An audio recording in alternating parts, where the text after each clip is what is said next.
দেশের বিভিন্ন সীমান্ত এলাকায় গেল কয়েকদিন ধরেই উত্তেজনা অব্যাহত রয়েছে। বিএসএফের পুশিন চেষ্টা, যা শক্ত হাতে প্রতিরোধ করতে কাজ করছেন বিজিবি সদস্যরা। তবে এই লড়াইয়ে তারা একা নন, অনুপ্রেরণা যোগাতে এগিয়ে এসেছেন স্থানীয়রাও। লালমনিরহাট ও ঝিনাইদহের সীমান্ত জুড়ে বিজিবি সদস্যদের সাথে কাঁধে কাঁধ মিলিয়ে কাজ করছে সাধারণ মানুষ। দেশপ্রেম আর মানবিকতার এমন দৃশ্য এখন দেখা যাচ্ছে বিভিন্ন সীমান্ত এলাকায়। সিলন টি রপ্তানিতে শীর্ষে। বিএসএফের পুশিন সংখ্যায় দেশের সীমান্ত এলাকায় বিজিবির এই তৎপরতা। তাদের সাথে কাঁধে কাঁধ মিলিয়ে যুক্ত হয়েছেন স্থানীয় বাসিন্দারা। গড়ে উঠেছে সম্মিলিত প্রতিরোধ।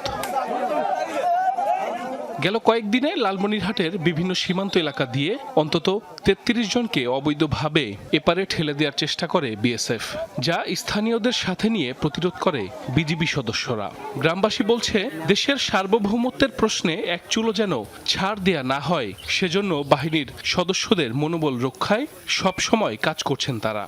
অবৈধভাবে যে পুশিনের চেষ্টা করছে সেটা আমাদের মনে করেন বর্ডার গার্ড, বিজিবি এবং বাংলাদেশের যে মনে করেন লোকাল মনে করেন যে জনসাধারণ যে মানুষ আছে, এটাকে প্রতিরোধ করার জন্য আমরা এখন সীমান্তের অবস্থান করতেছি। ওদেরকে কোনো ক্রমে বাংলাদেশে মাটিতে কোনো পাড়া দেওয়ার কোনো স্কোপে আসে না আমাদের। তারা যদি প্রকৃত বাংলাদেশি হয়ে থাকে, আলোচনার মাধ্যমে সুন্দর সিস্টেমে আসুক। অনেকে এখন জিরো লাইনের মাঝে অবস্থান করছেন, সেখানে খাবারের ব্যবস্থা নেই, থাকার ব্যবস্থা নেই, সুপেয় পানির ব্যবস্থা নেই।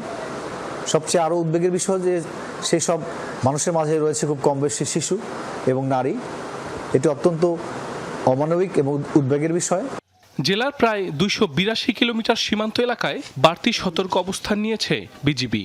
এর মধ্যে কাঁটাতারবিহীন ৭৪ কিলোমিটার এলাকায় অতিরিক্ত নজরদারির ব্যবস্থা জোরদার করা হয়েছে।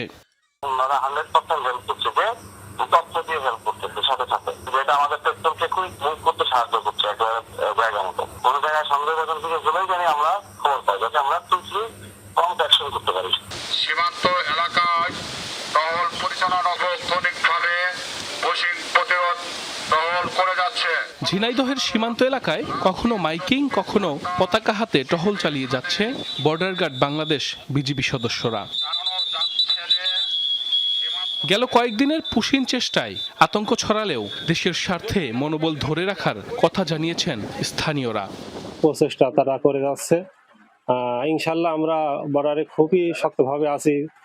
আমাদের বিজিবি আছে, আমরা আছি, গ্রামের সাধারণ জনগণ আছে। সন্ধ্যার থেকে সারা রাত্রি পাহারা দিই বিজিবির সাথে। সেই যারা পুশিং যেন বিএসএফ না দিতে পারে, আমরা সেই লঙ্গে কাজ করছি। সর্বমোট 5টি পুশিনের অ্যাটেম্প নেওয়া হয়েছিল। সেই প্রত্যেকটা অ্যাটেম্প বা পুশিনের অ্যাটেম্পকে আমরা সফলভাবে প্রতিহত করতে সমর্থ হয়েছি। সীমান্তে বিজিবি টহল এবং গোয়েন্দা নজরদারি পূর্বের তুলনায় অনেক বৃদ্ধি করা হয়েছে। এছাড়া আমরা স্থানীয় জনসাধারণ এবং স্থানীয় আনসার ভিডিবিকে নিয়ে আমরা দিনে রাতে 24 ঘন্টায় তাদের সাথে নিয়ে টহল করছি। ঝিনাইদহের মহেশপুরে 72 কিলোমিটার সীমান্ত এলাকার মধ্যে 62 কিলোমিটার এলাকায় দেয়া কাঁটাতারের বেড়া। সাইফ আহমেদ, যমুনা নিউজ। এবারে সীমান্তের খবর জানবো। জামালপুরে যুক্ত হচ্ছে, সেখানে রয়েছেন সহকর্মী সাগর ফরাজি। সাগর, সীমান্তের আজকের পরিস্থিতি কেমন দেখছেন? বিজিবির নজরদারি তৎপরতা কেমন? দেখুন ছোঁয়া, আমি ভোর 5টা নাগাদ সীমান্ত এলাকায় ছিলাম। সেখানের যে পরিস্থিতি দেখছিলাম, যে গতকাল যে একজনকে নিয়ে নোমেস ল্যান্ডে যে একজন ব্যক্তি ছিল, সেই ব্যক্তিকে নিয়ে কিন্তু সকাল 7:30টার দিকে, অর্থাৎ 7টা নাগাদ কিন্তু এই জামালপুরের বক্সিগঞ্জ থানায় আসে। এটি কিন্তু একটা সীমান্তবর্তী থানা, সেই থানায় কিন্তু আনা হয়। আমরা যদি একটু জানিয়ে রাখি যে গত 3 দিন থেকে জামালপুরের বক্সিগঞ্জ, দেওয়ানগঞ্জ, রৌমারী এবং রাজীবপুর কুড়িগ্রামের এই 4টি উপজেলা যে সীমান্তবর্তী এলাকা রয়েছে, সেই এলাকাগুলোতে কিন্তু এই পুশিনের যে একটি প্রবণতা, সেটি কিন্তু আমরা দেখতে পেয়েছি। বারবার অনেকবারই কিন্তু পুশিনের চেষ্টা করা হয়েছে, তবে তা কিন্তু ব্যর্থ হয়েছে। আমি যদি একটু জানিয়ে রাখি যে গতকাল যে ঘটনা, 24 ঘন্টা যে নোমেস ল্যান্ডে যে ব্যক্তিটি ছিল, সেই ব্যক্তিটি থাকার পর কিন্তু এখন এই যে আমাদের সামনে যে গোলঘরটি দেখতে পাচ্ছেন, তিনি কিন্তু এখন থানার ভেতরে রয়েছেন। অর্থাৎ এখানে কিন্তু তাকে আনা হয়েছে এবং এখানে রাখা হয়েছে।